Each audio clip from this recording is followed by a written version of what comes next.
നമസ്കാരം സുഹൃത്തുക്കളെ, ഇന്നൊരു പ്രീവിയസ് ക്വസ്റ്റ്യൻ പേപ്പറിന്റെ വർക്കൗട്ടാണ്. 2022 PSC നടത്തിയ LP school teacher special recruitment എക്സാമിന്റെയാ. ഇതിൽ ആദ്യത്തെ 36 ചോദ്യം ഞാൻ ഓൾറെഡി ഡിസ്കസ് ചെയ്തിട്ടുണ്ട്. ക്വസ്റ്റ്യൻ പേപ്പേഴ്സ് എന്ന് പറയുന്ന പ്ലേലിസ്റ്റിനകത്ത് ഞാൻ കൊടുത്തിട്ടുണ്ട്. ഇതുവരെ ചെയ്ത ക്വസ്റ്റ്യൻ പേപ്പേഴ്സും റിലേറ്റഡ് ഫാക്ട്സും എല്ലാം ഒരുമിച്ച് അതിനകത്ത് ഇട്ടേക്കുന്നത്. അപ്പൊ ഇന്ന് 37 മുതലുള്ള ചോദ്യങ്ങളാ. എന്തായാലും കണക്റ്റഡ് ഫാക്ട്സ് മുന്നേറായിട്ട് പഠിക്കാം. ടിപ്സ് ആൻഡ് ട്രിക്സ് ഫാമിലിയിലോട്ട് എല്ലാവരെയും സ്വാഗതം ചെയ്യുവാണേ. സബ്സ്ക്രൈബ് ചെയ്യാതെ ആരെങ്കിലും കാണുന്നുണ്ടെങ്കിൽ എത്രയും വേഗം സബ്സ്ക്രൈബ് ചെയ്ത് ഫാമിലി മെമ്പർ ആയിക്കോളാം. തുടങ്ങാം.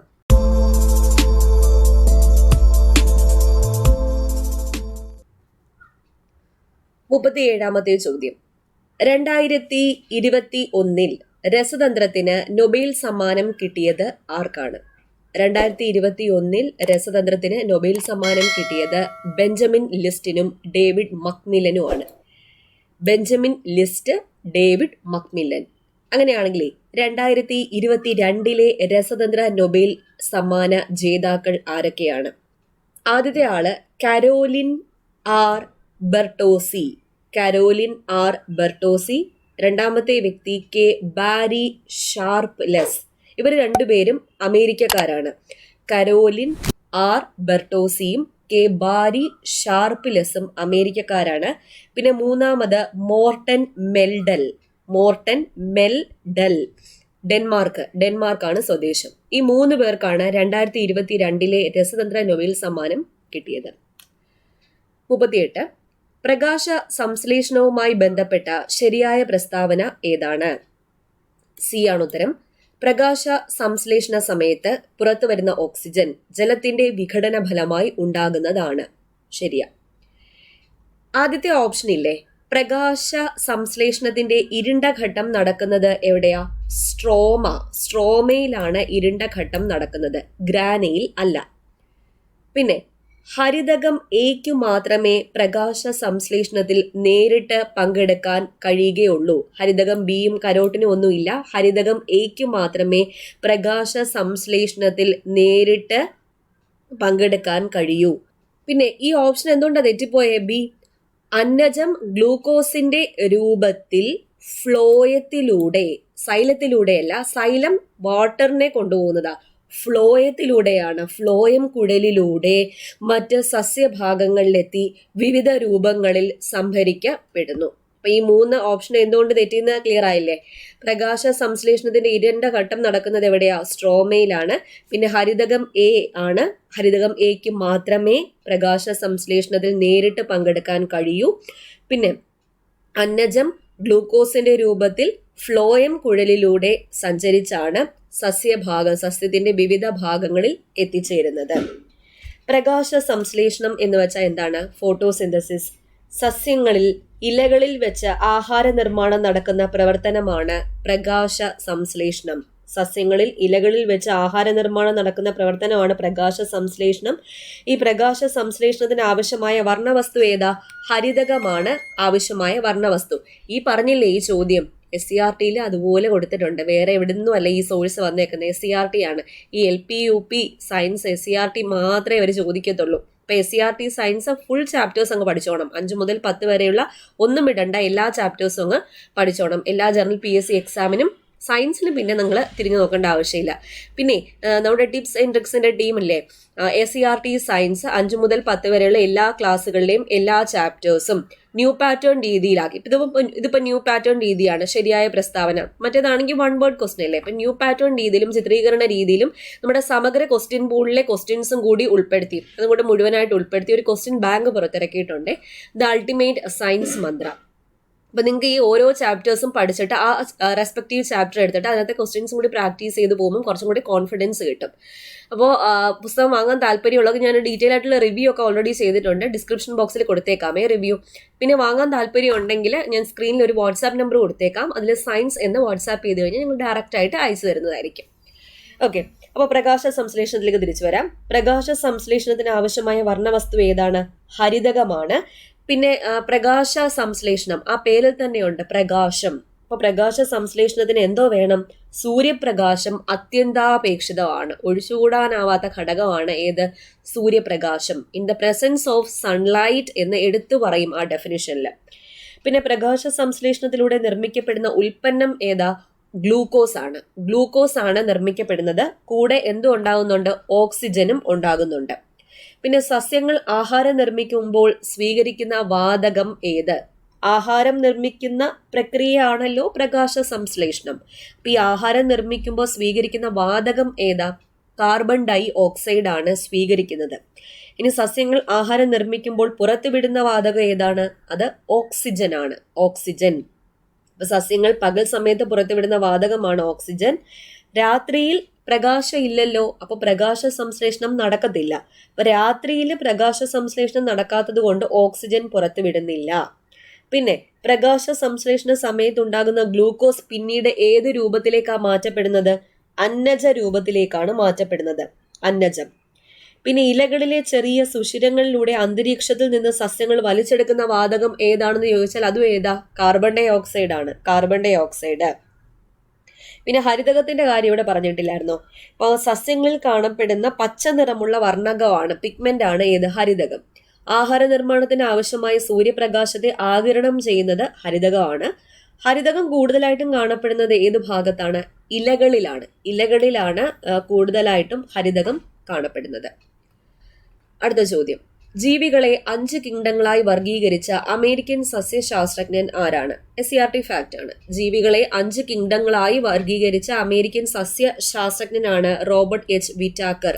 റോബർട്ട് എച്ച് വിറ്റാക്കർ ആണ് 5 കിങ്ഡം ക്ലാസിഫിക്കേഷൻ ഇൻട്രൊഡ്യൂസ് ചെയ്തത്. വർഗീകരണം, ടാക്സോണമി. ഈ ആധുനിക വർഗീകരണ ശാസ്ത്രത്തിന്റെ പിതാവ് എന്നറിയപ്പെടുന്നത് കാൾ ലിനേയസ് ആണ് ആധുനിക വർഗീകരണ ശാസ്ത്രത്തിന്റെ പിതാവ് എന്നറിയപ്പെടുന്നത്. ഈ വർഗീകരണത്തിന്റെ അടിസ്ഥാന തലമാണ് സ്പീഷീസ്. ഈ വർഗീകരണത്തിന്റെ അടിസ്ഥാന തലമാണ് സ്പീഷീസ്. ഇനി ഇന്ത്യൻ വർഗീകരണ ശാസ്ത്രത്തിന്റെ പിതാവ് എന്നറിയപ്പെടുന്നത് ആരാ? എച്ച് സാൻതാപ്പോ ആണ് ഇന്ത്യൻ വർഗീകരണ ശാസ്ത്രത്തിന്റെ പിതാവ് എന്നറിയപ്പെടുന്നത്. ഓപ്ഷൻ എ ഇല്ലേ, കാൾ ബൗസ്. ഇദ്ദേഹത്തിന്റെ കോൺട്രിബ്യൂഷൻ എന്തുവാ? ജീവികളെ 6 കിങ്ഡങ്ങളായി വർഗീകരിച്ച സസ്യശാസ്ത്രജ്ഞനാണ് കാൾ ബൗസ്.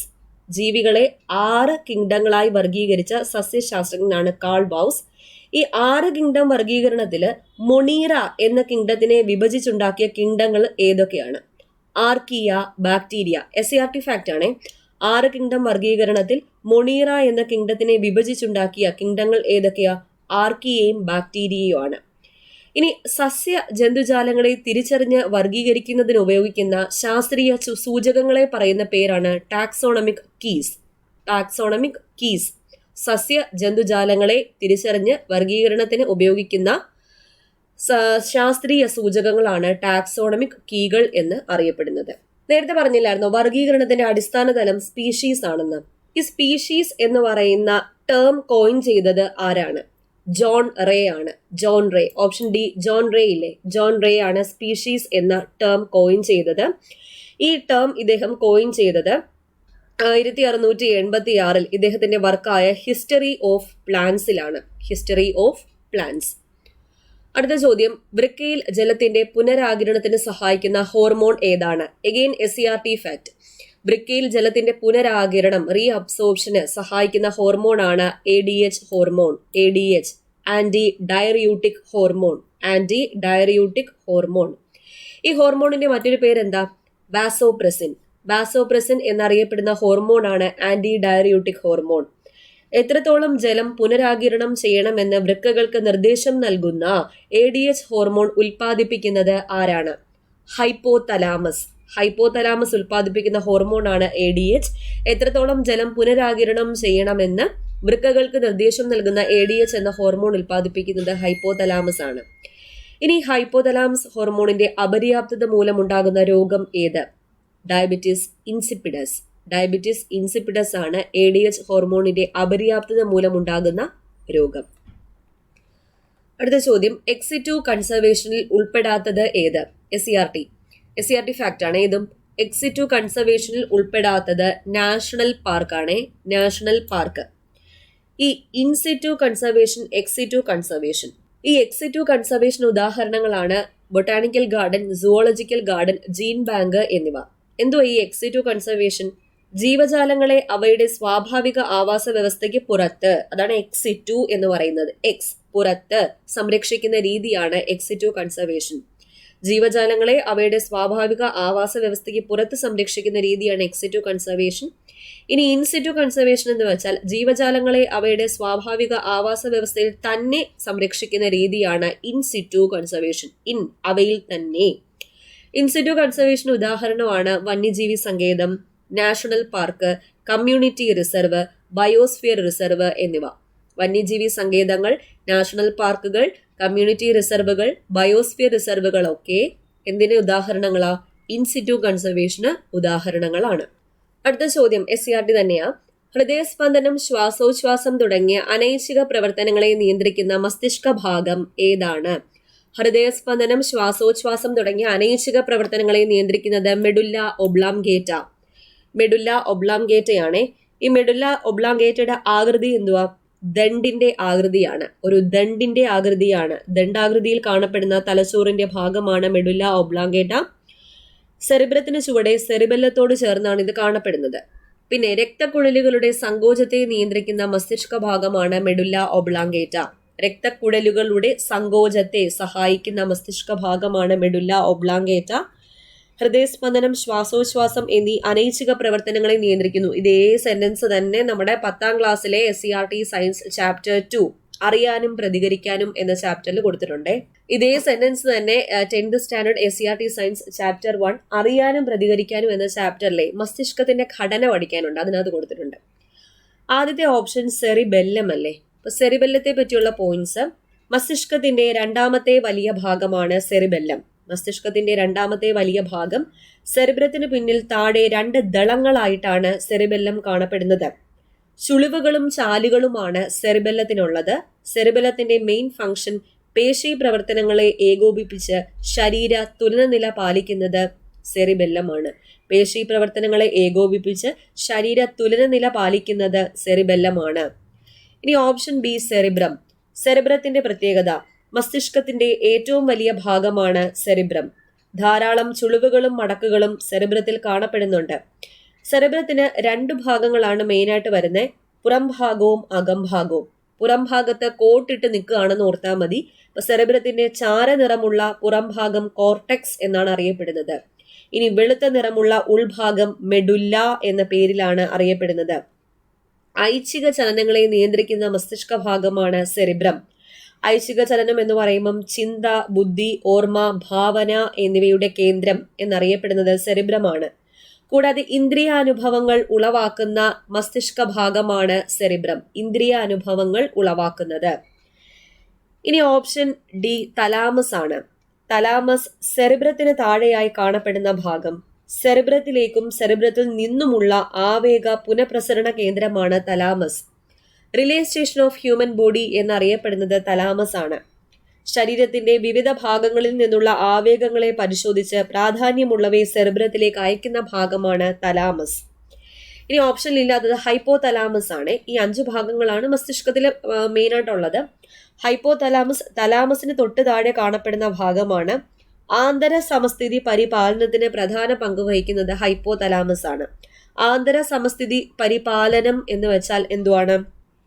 ഹോമിയോസ്റ്റാസിസ്. ഹോമിയോസ്റ്റാസിസ് എന്ന് വെച്ചാൽ സെൽഫ് റെഗുലേറ്റിംഗ് പ്രോസസ് ആണ്. ഒരു ഓർഗാനിസത്തിന്റെ സെൽഫ് റെഗുലേറ്റിംഗ് പ്രോസസ് അതൊക്കെ പാലിക്കുന്നതിന് സഹായിക്കുന്നത് ഹൈപ്പോ തലാമസ് ആണ്. അടുത്ത ചോദ്യം 43 SCRT തന്നെയാണ്. താഴെ കൊടുത്തിരിക്കുന്ന പ്രത്യേകതയുള്ള സസ്യകല ഏതാണെന്ന് കണ്ടെത്തുക. 3 പ്രത്യേകതകളാണ് കൊടുത്തിരിക്കുന്നത്.